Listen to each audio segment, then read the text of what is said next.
Human nature is evil, and goodness is caused by intentional activity.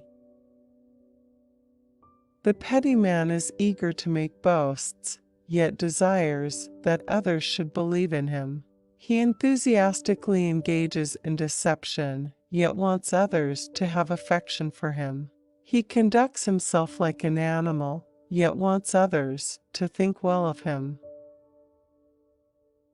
If knowledge and foresight are too penetrating and deep, unify them with ease and sincerity. A person is born with feelings of envy and hate. If he gives way to them, they will lead him to violence and crime, and any sense of loyalty and good faith will be abandoned.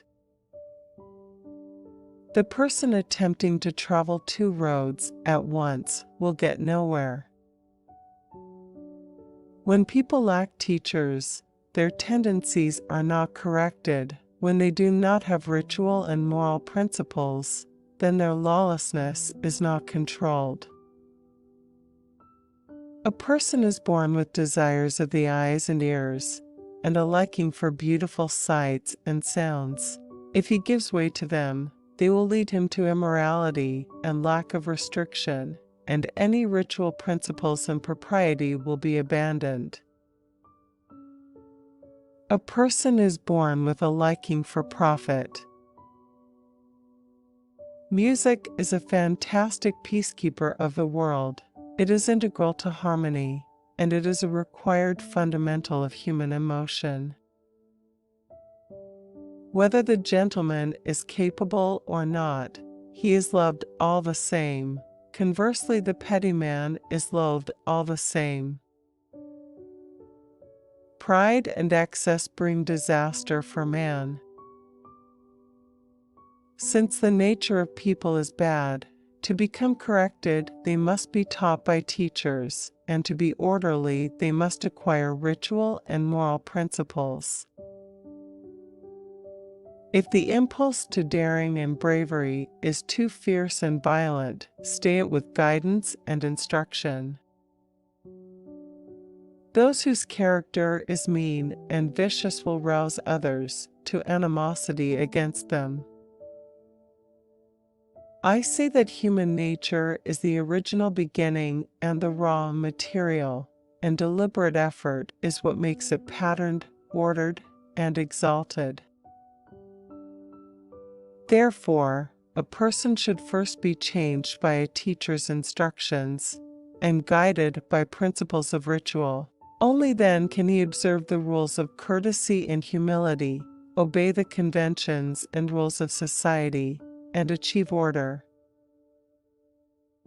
There are successful scholars, public-spirited scholars, upright scholars, cautious scholars, and those who are merely petty men.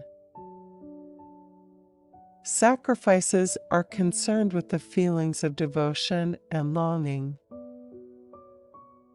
If there were no human nature, then there would be nothing for deliberate effort to be applied to. If there were no deliberate effort, then human nature would not be able to beautify itself. I once tried thinking for an entire day, but I found it less valuable than one moment of study. I once tried standing up on my toes to see far out in the distance, but I found that I could see much farther by climbing to a high place.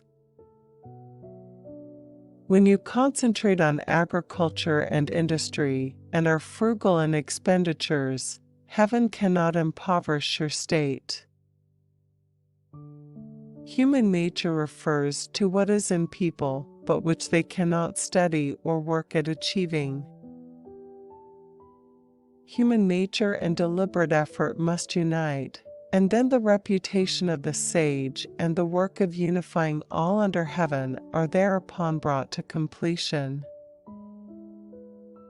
If the blood humor is too strong and robust, calm it with balance and harmony.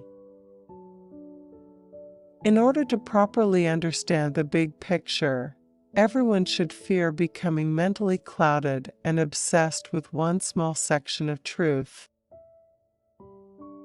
If the gentleman has ability, he is magnanimous, generous, tolerant, and straightforward, through which he opens the way to instruct others. Thus, anybody who follows this nature and gives way its states will be led into quarrels and conflicts, and go against the conventions and rules of society, and will end up a criminal. Mencius said that human nature is good. I disagree with that.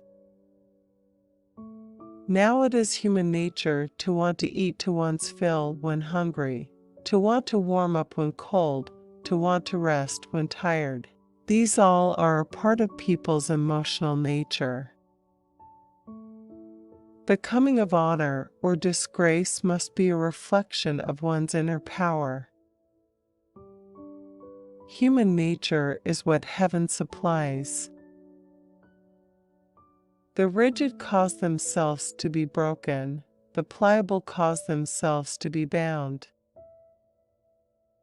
When a man sees something desirable, he must reflect on the fact that with time it could come to involve what is detestable. When he sees something that is beneficial, he should reflect that sooner or later it, too, could come to involve harm. When you locate good in yourself, approve of it with determination. When you locate evil in yourself, despise it as something detestable. If what the heart approves conforms to proper patterns, then even if one's desires are many, what harm would they be to good order? If the quickness of the mind and the fluency of the tongue are too punctilious and sharp, moderate them in your activity and rest.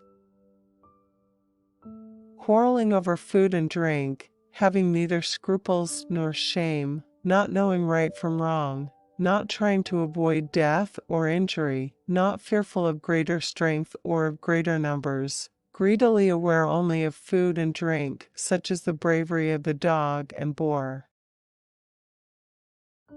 Thus, that one can find no place to walk through the breadth of the earth is not because the earth is not tranquil, but because the danger to every step of the traveler lies generally with words. Human nature is such that people are born with a love of profit. If they follow these inclinations, they will struggle and snatch from each other, and inclinations to defer or yield will die. In antiquity, the sage kings recognized that men's nature is bad, and that their tendencies were not being corrected, and their lawlessness controlled.